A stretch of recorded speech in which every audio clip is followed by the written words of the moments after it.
Oi, gente, muito boa noite. Muita graça de Deus em sua vida. Nós estamos tendo transmissão online, então um abraço também para quem nos acompanha, quem está viajando. Que Deus te proteja, tenha um bom tempo aí de renovo. E quanto a nós também, né? Espero que vocês tenham passado bem a noite de ontem para cá. Comida light, porque ninguém é de ferro, né? Todo mundo bem. E é bom rever os familiares. Meu pai já esteve aqui domingo passado. Veio da Bahia passar uns dias comigo e com meus irmãos. Queria que ele ficasse já em minha casa. Já veio meu irmão aqui, caçula. Catou meu pai na terça-feira e levou. Mas logo eu trago de volta também para minha casa. Minha cunhada Vanessa, Milena e Melissa, bem-vindas. Vocês e os demais também. Pois é, meus queridos irmãos, raramente acontece um Natal, 25 de dezembro, num domingo. É raro, não é? E a gente fica pensando, né, nos planejamentos aí, semanas anteriores. Vamos ter culto dia 25 ou não? Sim ou não? A gente fica perguntando para um, para outro. Achamos por bem ter culto só de manhã, porque o povo gosta de dia 24, ficar até tarde da noite, né? Eu fui um dos que acordei tarde hoje. Só eu? Todo mundo acordou tarde aqui? Parabéns! Então eu te entendo. Na minha casa eu fui primeiro também. Então estamos aí juntos. E aí eu fiquei pensando, aí, orando a Deus, né? O que eu falaria? Porque nós encerramos a nossa última série. Aqui, que tinha até a vinheta, hoje é um dia avulso, né? Nós estamos no dia do Natal. E eu fiquei pensando assim, puxa vida, já preguei tanto sobre o Natal aqui em nossa igreja. Queria pensar um pouco sobre a vida de Jesus, mas de uma outra perspectiva. Não vou falar sobre uns personagens do Natal. Eu queria compartilhar com vocês uma reflexão, porque todos nós aqui, nós temos alguma expectativa a respeito do cristianismo. Tá certo? Nós aguardamos algo em torno da pessoa de Jesus. Porque Jesus, ele falou, eu vim propor vida. E a vida que Jesus disse que iria propor não é simplesmente viver. E na língua original da Bíblia, não fala que é a palavra bios.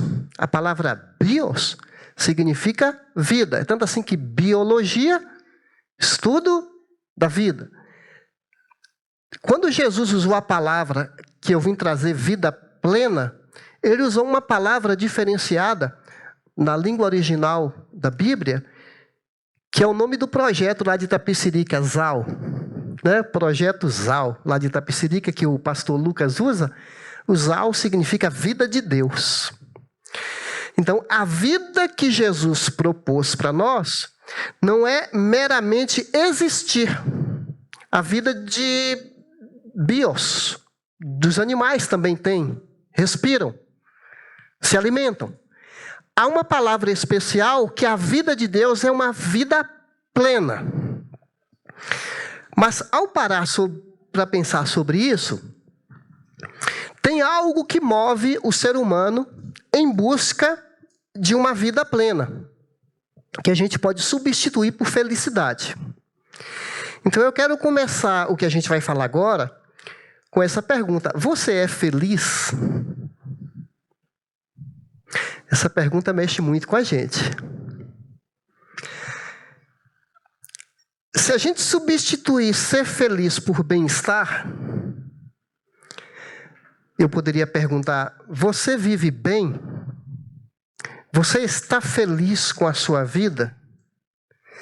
Enquanto a gente está pensando sobre isso, eu vou tentar trazer o que a nossa cultura pensa sobre bem-estar, o que a nossa cultura sobre o que é a mulher feliz.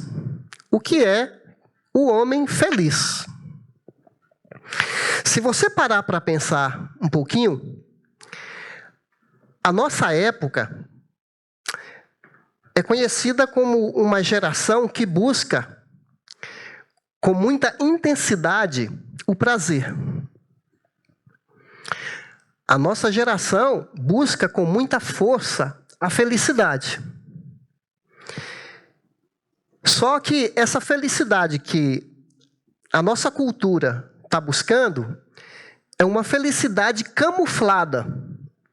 É uma felicidade que anestesia, entorpece a pessoa. E ela está sempre procurando algo para satisfazer essa carência de bem-estar e de felicidade. É como se o prazer fosse entronizado como rei,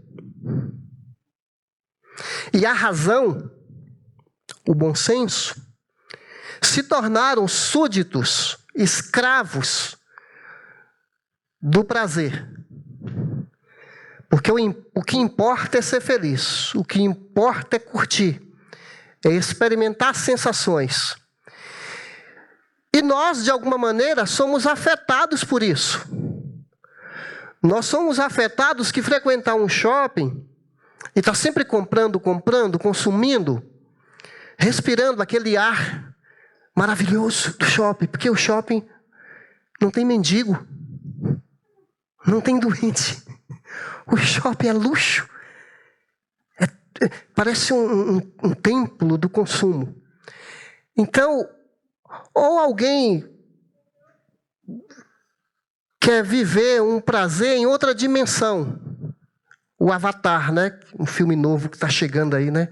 Já que eu não sou feliz na minha condição, eu vou viajar nas drogas, eu vou viajar na bebida alcoólatra, porque assim eu me traslado, eu saio desse momento real e vou para um momento virtual. Inclusive, está chegando com força total esse mundo virtual, onde tem cidades, onde a pessoa muda o perfil dela. Ela, naquele mundo lá, ela faz negócios. Ela tem até intimidade com outras pessoas naquele... Esqueci o nome da... Metaverso, né?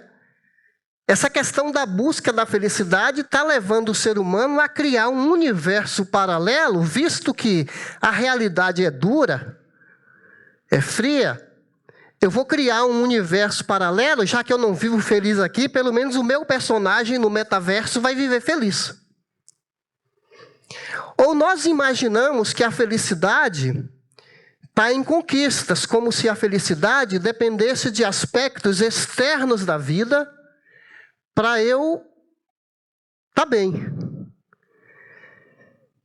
Então, o nosso mundo coloca para nós um padrão de felicidade no sentido da beleza física, a estética. Bilhões e bilhões são gastos em cirurgias plásticas.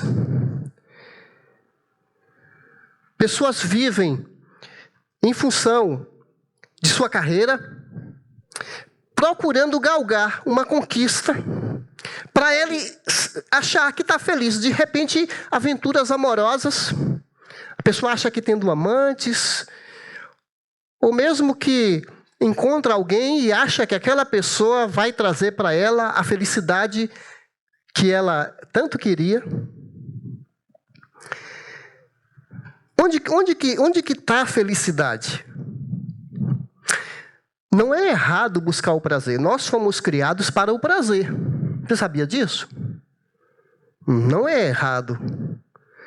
O jardim do Éden, Éden significa o jardim do prazer. Deus nos criou para podermos experimentar prazeres. A questão é quando existe um prazer que realmente traz aquela saciedade, aquela satisfação, e que foi proposto para o antigo casal Adão e Eva, um outro prazer, a parte do prazer que Deus tinha para nós. Então, foi proposto para Adão e Eva que Deus está escondendo alguma coisa. E aí tem o inimigo das nossas almas que iludiu os nossos pais e ainda hoje te oferece uma fruta, dizendo para você que ele tem algo melhor, algo que é pleno, mas só que você agarra esse fruto, consome esse fruto e percebe, eu preciso me achar, eu quero outra coisa. E aí o leque é muito amplo das pessoas que viajam em busca de algo mais. O John Piper, que é um escritor muito conhecido, disse que a questão não é a busca do prazer, mas o contentamento com o prazer carnal, o prazer raso, o prazer passageiro. A busca pelo prazer é legítima, só que o verdadeiro prazer está numa pessoa. E ele fala assim, aquela máxima do Catecismo de Westminster, que está escrito assim, o sentido do homem é viver para Deus e desfrutar dele para sempre. O fim principal do homem é glorificar a Deus e desfrutar da presença dele para sempre. Não é que alguns aspectos de prazeres externos nos fazem mal. O dinheiro é muito bom. Deixa a vida mais confortável. Mas na essência, o dinheiro não nos satisfaz. Eu posso te provar aqui, eu vou pegar aqui um homem como Salomão, que ele tinha tudo que o dinheiro oferece. Ele tinha fama, ele era filho de Davi, rei de Israel, e nos dias dele, tinha tanto ouro, que a prata era assim, segunda categoria, não dava valor à prata, porque tudo era de ouro. A gente viu aí no Catar, jogadores comendo carne lá, com fio de ouro, sei lá o que é aquilo, mas nos dias de Salomão, prato, garfo, talheres, tudo era de ouro puro. Ele teve não só 5 esposas, 10, 20, 50.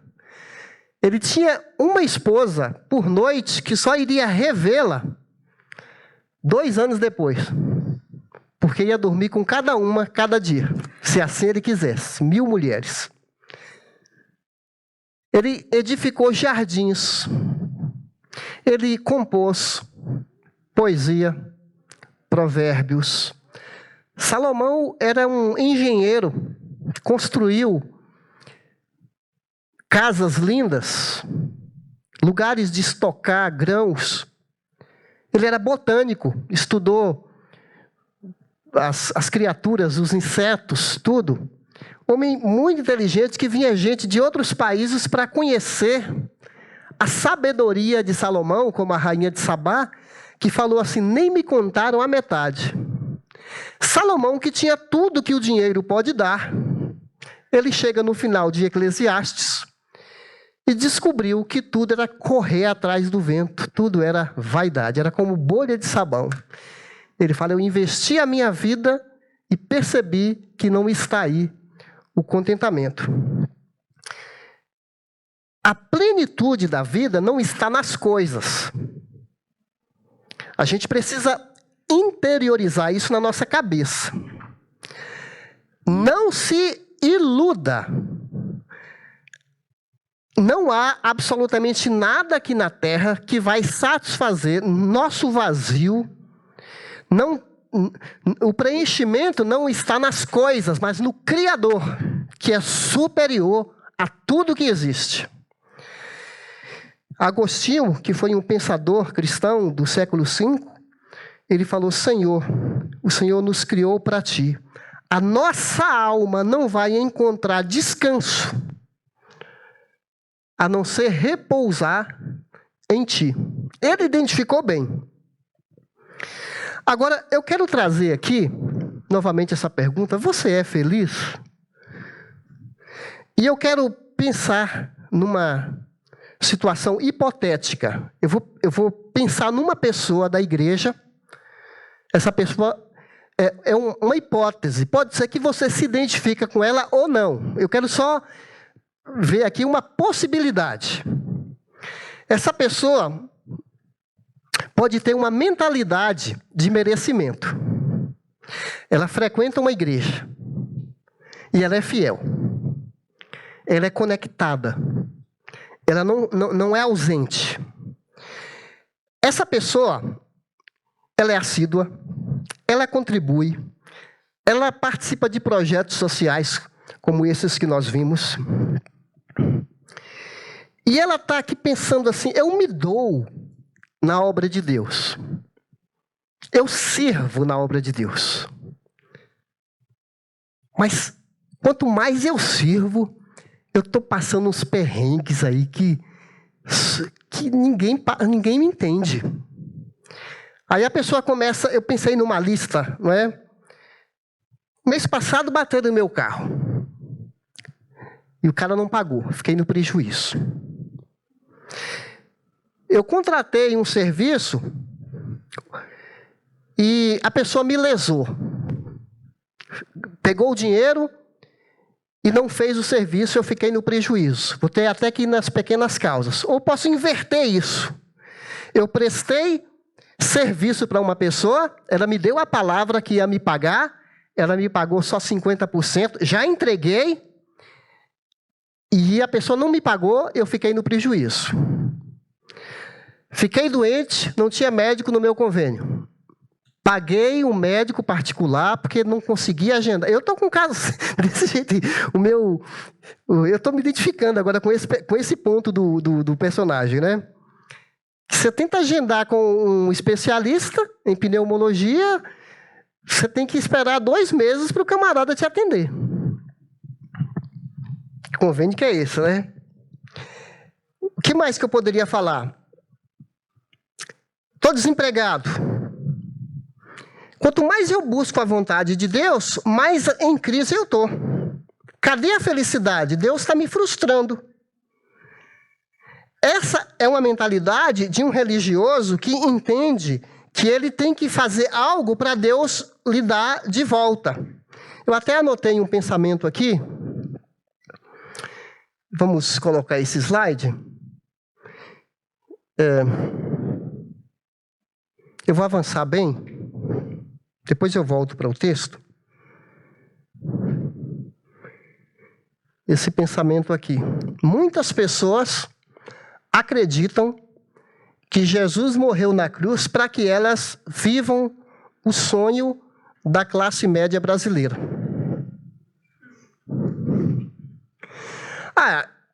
Jesus morreu para eu passar num concurso público. Jesus morreu para eu ter um bom emprego. Jesus morreu para eu casar com a pessoa certa e ser feliz no casamento. Foi para isso que Jesus morreu. Jesus morreu para que eu tenha um bom salário, para que eu tenha um bom emprego. Jesus morreu para eu poder conhecer Paris, conhecer Disney. Porque isso é ser feliz. Porque essas pessoas que viajam são felizes. As pessoas que vão nesses lugares, elas é que são felizes. E Jesus morreu para que, quando chegar a hora de eu morrer, eu vou morrer deitado, não vou ter acidente, vou morrer dormindo. Minha família vai ser feliz, todo mundo vai ser feliz. Eu não vou ter doença. Jesus morreu para as minhas realizações. Será que tem pessoas que pensam assim? É muita ingenuidade e desconhecimento da felicidade proposta por Jesus. Pode ser que a pessoa olhe para o Carlos Almeida, aqui na igreja, e fala assim, olha um homem feliz. Olha a esposa feliz, a Silma. Parece que os filhos do Carlos Almeida, eles já levantam de manhã falando, sim, papai. Já vou, mamãe. É assim, Carlos? Mas na igreja está todo mundo bem. Todo mundo bonito, todo mundo bem vestido. Os casais maravilhosos. Parece, não é, gente? mas há algo de errado com a gente. Alguém até pensou nessa situação, né? Ele falou assim: a vida humana parece com as famílias num restaurante muito chique, à luz de velas, saboreando filé mignon e outros pratos. Um ambiente gostoso, tudo confortável, a temperatura, e tá assim ambiente assim não está iluminado, está assim a luz de vela, né? Está um pouco escuro. A humanidade parece assim, parece que está tudo bem, todo mundo legal, se alimentando bem, lugar confortável. Aí acende uma luz, de repente clareia tudo e você vê barata subindo a parede, um rato correndo, sujeira e sujeira no chão. Eu achei legal essa ilustração, porque mostra que a vida não é assim como parece. Tem algo estranho com a gente,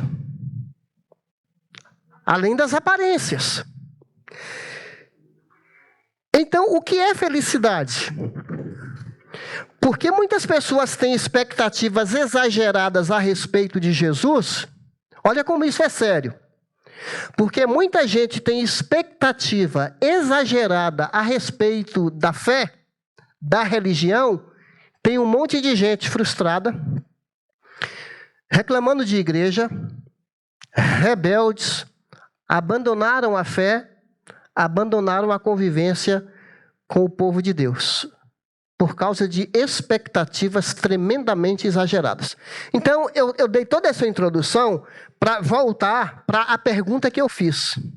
O que é ser feliz, não conforme a sociedade fala o que é felicidade. Eu quero trazer uma reflexão, o que é ser feliz do ponto de vista daquele que a gente comemora o Natal. O que é ser feliz segundo Jesus, não é segundo o Espiritismo, não é segundo os evangélicos, não é segundo os católicos, não é segundo os umbandistas. O que é uma pessoa feliz conforme Jesus de Nazaré. E aí nós vamos ler esse texto. Se você quiser ler na sua Bíblia, se você quiser acompanhar aqui, nós vamos trabalhar um pouquinho nesse texto. Vendo as multidões, Jesus subiu ao monte e se assentou. Seus discípulos aproximaram-se dele. Ele começou a ensiná-los, dizendo: bem-aventurados. Olha, substitua a palavra bem-aventurados por felizes. É a mesma palavra, tá? Ou abençoados, ou ditosos, que é uma palavra mais antiga, né? As palavras a gente vai esquecendo. Aquela senhora é ditosa, feliz, bem-aventurada. Então, Jesus está trazendo para nós a essência da felicidade. Bem-aventurados os pobres em espírito, pois deles é o reino dos céus. Bem-aventurados os que choram, pois serão consolados. Bem-aventurados os humildes, pois eles receberão a terra por herança. Bem-aventurados os que têm fome e sede de justiça, pois serão satisfeitos. Bem-aventurados os misericordiosos, pois obterão misericórdia. Bem-aventurados os puros de coração, pois verão a Deus. Bem-aventurados os pacificadores, pois serão chamados filhos de Deus. Bem-aventurados os perseguidos por causa da justiça, pois deles é o reino dos céus. Bem-aventurados serão vocês quando por minha causa os insultarem, perseguirem, levantarem todo tipo de calúnia contra vocês. Alegrem-se e regozijem-se, porque grande é a recompensa de vocês nos céus, pois da mesma forma perseguiram os profetas que viveram antes de vocês. Vocês são o sal da terra, mas se o sal perder o seu sabor, como restaurá-lo? Não servirá para nada, exceto para ser jogado fora e pisado pelos homens. Vocês são a luz do mundo. Não se pode esconder uma cidade construída sobre um monte. E também, ninguém acende uma candeia e a coloca debaixo de uma vasilha. Pelo contrário, coloca-a no lugar apropriado. E assim ilumina a todos os que estão na casa. Assim brilhe a luz de vocês diante dos homens, para que vejam as suas boas obras e glorifiquem ao Pai de vocês que está nos céus. Quantas são bem-aventuranças? 1, 2, 3, 4, 5, 6, 7, 8 bem-aventuranças. 8 expressões da felicidade conforme Jesus. Esses são os felizes. Então, meus queridos, Jesus ele desvenda um segredo para nós aqui. Jesus nos dá um segredo. E tomara que você aproveite bem, para não ficar iludido com aquilo que a gente pode chamar de falsa felicidade. Jesus, ele inverte a ordem. Aquilo que o mundo fala que é felicidade, essas bem-aventuranças de Jesus, elas massacram, elas detonam. É como se a felicidade conforme o homem fosse um castelo de areia, e vem aqui essas bem-aventuranças e joga tudo no chão. Olha só, vamos começar do começo. Mateus 5:1 fala que ele assentou no monte e vieram a multidão veio, e também os discípulos. 5:1, olha aqui, ó. Vendo as multidões, ele se assentou. Seus discípulos aproximaram-se. Eu li vários comentários, e os comentaristas, teólogos, falam que Jesus gostava de subir no monte para propagar a voz. As pessoas assentadas, não tinha microfone, né? Sofisticação isso aqui, né? Não tinha microfone. Para propagar a voz. Então, o auditório de Jesus, tanto é feito dos discípulos, que estão mais presentes, como a multidão. Agora, eu queria perguntar para você, qual é a diferença da multidão para discípulo? Esse é um ponto interessante, né? Antes da gente avançar, qual é a diferença para multidão e discípulo? A multidão, quando você vê Jesus em torno de uma multidão, a multidão é curiosa, a multidão quer ver milagre, a multidão quer pão, porque quando passava de uma certa hora do culto, Jesus multiplicava pão e o povo se alimentava do pão. E uma vez Jesus até jogou pesado, lembra disso em João capítulo 6? Vocês estão vindo atrás de mim por causa do projeto social que eu tenho. Porque eu estou dando cesta básica para vocês. Vocês não estão atrás de mim. Vocês estão atrás do milagre. A multidão quer ver leproso sarado, paralítico caminhar, morto ressuscitar. A multidão gosta de show. A multidão gosta de um culto badalado. A multidão gosta de um culto com efeito especial. Um culto que tem luz, que tem muita gente importante, gospel, tal. A multidão quer ver show. A multidão quer adrenalina ali, né? Quer arrepiar. Então, a multidão, ela quer ver efeitos especiais. Já discípulo, aqui fala, discípulo se aproxima dele. Discípulo está interessado não no que Jesus pode dar para ela, ele está interessado na pessoa de Jesus. Se a gente pudesse dizer de outra maneira, a multidão pergunta para Jesus assim: o que o Senhor pode fazer por mim?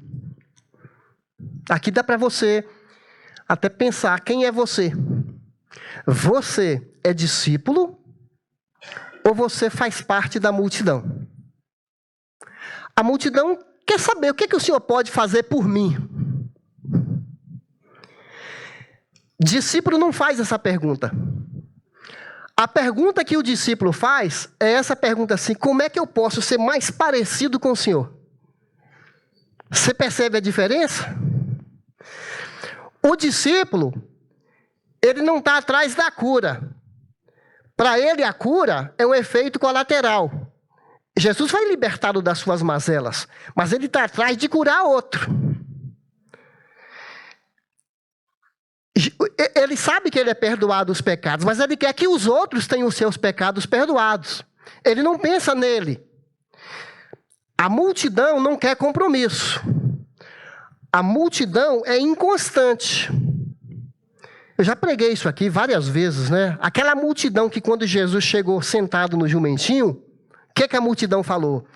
Ei, bendito, hosana, aquele que vem em nome do Senhor, e palma para cima, e apito, e assobio, e o pessoal está ali a mil, e Jesus no jumentinho, e o povo, a multidão alegre. Uma semana depois, os religiosos perguntam para a multidão: o que a gente vai fazer com ele? Vamos crucificar, crucifica-o. A mesma multidão que aplaudiu é a mesma multidão que fala para ele crucificar. Então, a multidão ela é inconstante, ela é massa de manobra. Há pessoas que estão na igreja, mas a igreja não está nela. Há pessoas que estão na igreja, mas não se pode contar com elas. Elas não absorveram essa vida. Elas têm algo impermeável que as impede de se dar a conhecer. Então, agora, eu quero tomar todo o cuidado para dizer para vocês aqui, se você se sente que você é da multidão, mas é da multidão que brotam os discípulos. Porque o que Jesus faz, ele pega as pessoas da multidão e vai tentando trazê-las para mais perto dele. Por isso que a gente toda semana está pregando a palavra de Deus, incentiva a ler a Bíblia, para você deixar de ser multidão e você vir para um núcleo da igreja. Para você não ser alguém que vai numa igreja, não estou dizendo só essa, e você fica de binóculos assistindo o culto. O que essa igreja tem para me oferecer? Né? Ah, legal, né? Gostei disso, gostei daquilo. Não. Isso é multidão, é curiosidade. Ele está te chamando, vem e siga-me. Mas eu quero a felicidade. A felicidade que eu tenho não é essa que você está buscando. Siga-me. Não, mas eu quero ter meus casos aí. Eu tenho que ganhar um dinheiro por fora, lá na empresa, e se for seguir o Senhor, eu vou me comprometer. Abandone isso e siga-me. Então, a proposta de Jesus é uma proposta de renúncia da felicidade que o mundo nos impõe. E está aqui presente nas bem-aventuranças. Agora, gente, essas bem-aventuranças vão do capítulo 5, o Sermão do Monte, vai do capítulo 5 até qual capítulo? 7. São 3 capítulos. É um dos discursos mais longos de Jesus. Eu peguei aqui só a introdução do Sermão do Monte, que vocês viram. Eu li só 16 versículos. Mas são 3 capítulos da Bíblia. Essas bem-aventuranças sinalizam 2 coisas para nós. 2 coisas as bem-aventuranças falam para nós. A primeira coisa é essa aqui, ó. Esse é o caminho da vida plena. Você quer ser feliz? Esse é o caminho da felicidade. Esse é o primeiro verdade que a gente aprende aqui. E a segunda verdade, nós não conseguimos trilhar esse caminho. Puxa, não. Então é uma baita cabeçada que a gente está falando aqui? Jesus está mostrando o caminho para nós e, ao mesmo tempo, nós somos incapazes de trilhar esse caminho. Você quer ver? Quer ver? Nesse Sermão do Monte, ainda no capítulo 5, Jesus fala que se um homem ou uma mulher olhar para o outro com desejo, já cometeu adultério. Você quer ver? Aqui no capítulo 5, fala que você tem que amar seu inimigo. Aqui no capítulo 5, fala que você não pode tratar bem só as pessoas que gostam de você. Você tem que tratar bem até seu inimigo. Aqui fala que você tem que fazer o bem e jamais se projetar. Jamais querer receber a glória para você. Aqui fala que nós não devemos julgar ninguém. Porque quando você julga alguém que tem um cisco no olho, tem um gravetão no meu olho. Quem sou eu para julgar? Aí eu pergunto, quem de nós não exagerou na comida ontem à noite?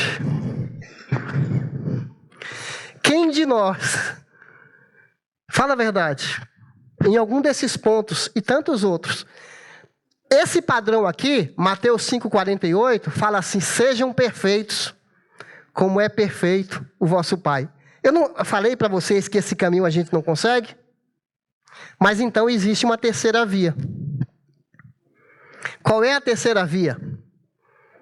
Gente, a terceira via para solucionar isso é a cruz. Foi lá na cruz que Jesus Cristo viveu tudo isso por nós. Ele viveu vida perfeita. Ele foi perfeito. E lá na cruz, ele comprou para nós a vida feliz. E agora, ele vem e nos dá capacidade para viver desse jeito. É só nele que a gente consegue. E olha que tropeçando aqui e ali. Mas é só com a ajuda dele. Ele está dizendo para os religiosos aqui, porque os religiosos que estavam ouvindo Jesus, eles achavam que eles mereciam. Já no capítulo 4, Jesus fala assim, arrependam-se porque o reino chegou. Meus queridos, o reino chegou. Ele não foi inaugurado ainda. Jesus falou que o reino de Deus chegou.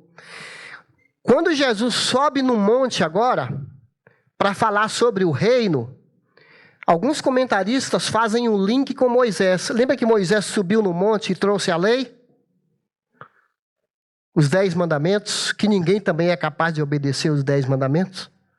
Jesus agora sobe no monte. Ele já tinha falado no capítulo 4, arrependam-se, e eu vou mostrar para vocês quem é o cidadão do reino. Eu sou o rei, e os meus seguidores viverão esse tipo de vida. Essas bem-aventuranças não são regras, como os 10 mandamentos.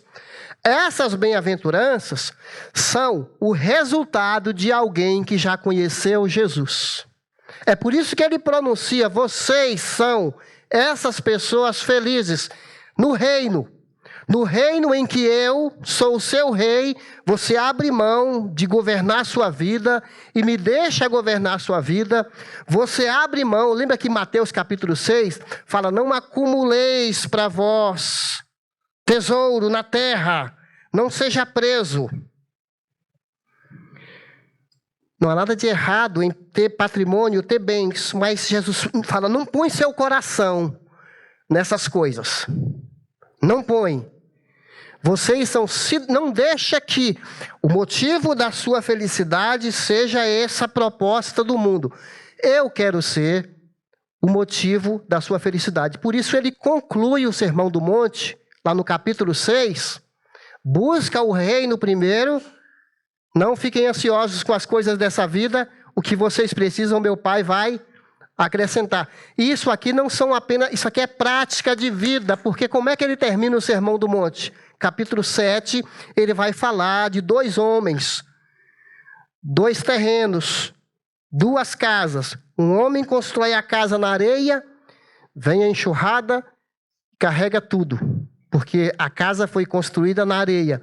O que construiu a casa na rocha, que é ele, por isso que ele fala bem-aventurado, ele repete, o que constrói a sua vida nas minhas palavras. Em mim, eu sou o terreno firme, a rocha.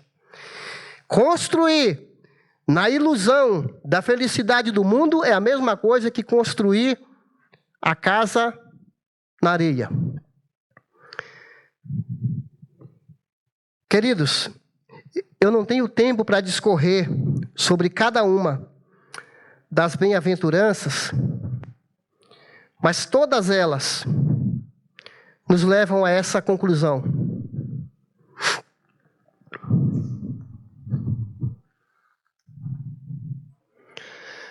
As bem-aventuranças contrariam tudo que o homem exalta. Felizes os pobres de espírito, é a primeira. Pobre de espírito aqui não tem a ver com pobreza financeira, não. Pobre de espírito é a pessoa que sabe que ela não está bem na fita com Deus. Pobre de espírito significa os falidos espirituais, porque está todo mundo falido. É a pessoa que admite que pelo próprio meio dela, ela não consegue ganhar os favores de Deus. Por isso que fala pobres de espírito. É no sentido de pobreza que é além da pobreza física. Não há mérito, não há merecimento em ninguém. Todos são pecadores. Por isso que Romanos 4:8 fala assim: feliz aquele a quem o Senhor não atribui culpa alguma. Quer dizer, a pessoa já foi perdoada por Deus. Que capítulo 5 fala: justificado pela fé, temos paz com Deus. Uau! Isso é bom demais, gente. Isso é bom demais. Os que choram por causa das suas misérias. O choro mostra que nós somos limitados, que nós não conseguimos, que há situações na vida que quando a gente chora, eu não consigo. E aqui, Jesus chora pelas multidões. Tiago fala para a gente chorar pelas nossas misérias, chorar pelos nossos pecados, chorar por causa da injustiça no mundo. Eu tenho dificuldade para chorar. E às vezes eu falo para Deus: puxa, Senhor, meus olhos estão tão secos, eu queria sentir mais. Porque esse choro aqui, não é choro porque alguma coisa que você queria não aconteceu, aí você chora de frustração, não. Aqui você chora porque você sabe que você é pobre de espírito, que você é falido, que você não presta. Felizes aqueles que são perseguidos. Inclusive, eu estava lendo um comentarista que ele fala assim: quando alguém fala mal de você, que te persegue, talvez você deveria chegar para aquela pessoa e falar assim para ela: você não falou nem a metade do que eu sou. Você não sabe quão mal eu sou. Você falou mal de mim, eu sou pior do que o que você falou. Eu tenho vergonha das coisas que eu penso. Felizes os limpos de coração. Quem são esses limpos de coração? Aqueles que estão insatisfeitos com o pecado. Aqueles que estão com raiva, tem nojo do pecado. Aí eles querem: Senhor, purifica, limpa minha cabeça desse pensamento. Eu não quero, Senhor, que esse pensamento se instale em mim. Limpo de coração não é aquele que não quer falar palavrão. É aquele que não quer nem pensar no palavrão. Não é só não falar. Ele quer Então, os limpos de coração estão buscando santidade. Estão buscando agradar a Deus. Bem-aventurados os mansos não são covardes. Os mansos não são pau-mandados. Os mansos são aquelas pessoas que têm o poder sobre controle. Elas têm domínio próprio. Elas bem poderiam dar o troco. Elas bem poderiam dar na mesma moeda. Mas aí elas lembram que Jesus falou assim: aprendei de mim, que eu sou manso e humilde de coração. Você vai encontrar descanso. Não queira fazer justiça com as próprias mãos. Não vença o mal com o mal. Romanos capítulo 12. Vença o mal com o bem. Então o manso é aquele que, de novo, bem-aventurados que têm fome e sede de justiça. Entrega para Deus. Aquela pessoa me fez um mal, eu deixo na cruz. Não vou desejar mal para ela. Não. O Senhor sabe. Julga para mim isso, Deus. Aquela pessoa está me infernizando. Está me prejudicando. E eu não posso fazer nada. Mas eu não quero ficar magoado, porque quando eu fico magoado, eu carrego aquela pessoa. Quando eu fico magoado, eu durmo com aquela pessoa. E às vezes ela nem está pensando em mim, e eu estou aqui dormindo com ela, pensando nela, ela me fazendo mal. Mas quando eu entrego para Deus, aí eu tenho aquela leveza de Jesus. Vinde a mim os que estão cansados, sobrecarregados. Eu sempre abordo as pessoas lá na academia que eu frequento. Criei um mecanismo de eu me aproximar de algumas pessoas quando elas me dão liberdade. Eu chego para elas assim e falo, olha, aqui na academia a gente consegue medir o peso que a gente aguenta. Né? Você está puxando aqui um peso, né? Seja 10 quilos ou 20 quilos de cada lado, tá? Você está puxando esse peso. Aqui na academia a gente sabe o nosso limite. E quando a gente exagera, podemos lesionar algum músculo. Mas lá fora, no dia a dia nosso, tem certos pesos existenciais que a gente não sabe quanto a gente aguenta.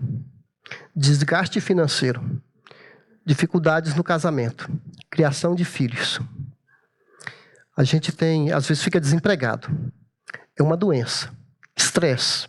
É por isso que muita gente está tomando remédio psiquiátrico.